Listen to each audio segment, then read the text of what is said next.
Hello दोस्तों। कहते हैं कुछ जंगल बस पेड़ों से नहीं बने होते, कुछ जंगलों की अपनी आत्मा होती है।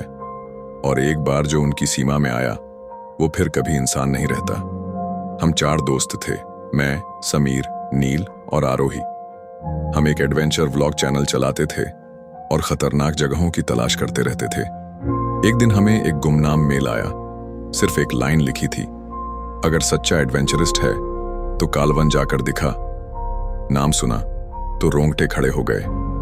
कालवन, एक ऐसा जंगल जहां कोई भी इंसान 30 सालों से जिंदा नहीं लौटा। गांव वालों ने बहुत मना किया, बाबू वहां आत्माएं हैं, वहां पेड़ सांस लेते हैं, मत जाओ। पर हमें लगा यही तो कंटेंट है। हमने कैमरे उठाए, सामान पैक किया और निकल पड़े। शुरुआत में सब नॉर्मल था, पेड़, पक्षी और वो ठंडी हवा जो रोमांच पैदा करती है। लेकिन जैसे जैसे हम जंगल के अंदर बढ़े, हवा भारी होती गई, पंछियों की आवाजें गायब हो गईं। अब वहां सिर्फ हमारी सांसों की आवाज थी और जमीन पर सूखे पत्तों की चरमराहट। तभी नील चिल्लाया, वो देखो, उस पेड़ के पीछे कोई है।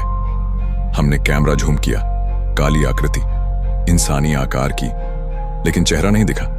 हमने सोचा शायद भ्रम हो, लेकिन उस रात जो हुआ उसने सब बदल दिया। हमने जंगल के बीचों बीच कैंप लगाया, आग जलाई, लेकिन समीर बेचैन था। वो बार बार कैमरे में कुछ रिकॉर्ड करने की बात कर रहा था। कुछ तो है यहाँ, कोई हमें देख रहा है, उसने कहा। रात के 3 बजे समीर गायब हो गया। हमने पूरे जंगल में खोजा, बस उसका कैमरा मिला। उस कैमरे में आखिरी वीडियो था। कोई मुझे खींच रहा है, ये जड़ें मुझे निगल रही हैं, बचाओ। स्क्रीन ब्लैक हो गई। हम समझ गए ये कोई जानवर नहीं था। और तब हमने समीर की आवाज सुनी, लेकिन वो हमारे सामने नहीं था। वो एक पेड़ की छाल से आ रही थी। पेड़ की छाल पर उसका चेहरा उभर आया था। भागो यहां से, ये जंगल जिंदा है। समीर की फुसफुसाती हुई आवाज। आरोही रोने लगी, नील कांप रहा था। और तभी हमें मिला एक बूढ़ा बाबा, झुर्रीदार चेहरा, सफेद राख से ढंका हुआ। तुम लोगों ने उस राक्षस को जगा दिया है, उसने कहा। यह जंगल अब तुम्हारा रास्ता नहीं छोड़ेगा। हमने उससे पूछा, ये हो क्या रहा है?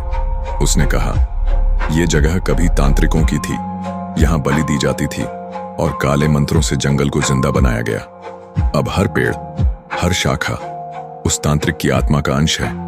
तुम जितना भागोगे उतना अंदर फंसते जाओगे। हमने सोचा, नहीं, हम वापस निकल सकते हैं।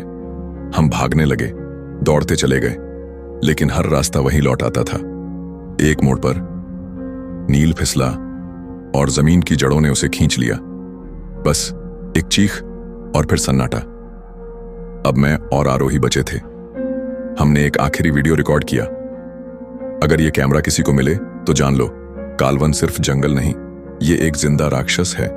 यहां हर पेड़ तुम्हें देखता है, हर जड़ तुम्हें निगल सकती है।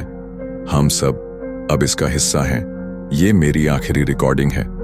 अगर तुम ये सुन रहे हो तो प्लीज वहां मत जाना, क्योंकि कालवन अब जाग चुका है। क्या आप कभी ऐसे जंगल में जाने की हिम्मत करेंगे? या हो सकता है आपके आसपास भी कोई कालवन छुपा हो। अगर कहानी पसंद आई तो लाइक और सब्सक्राइब जरूर करें। अगली बार मिलते हैं एक और डरावनी दास्तान के साथ।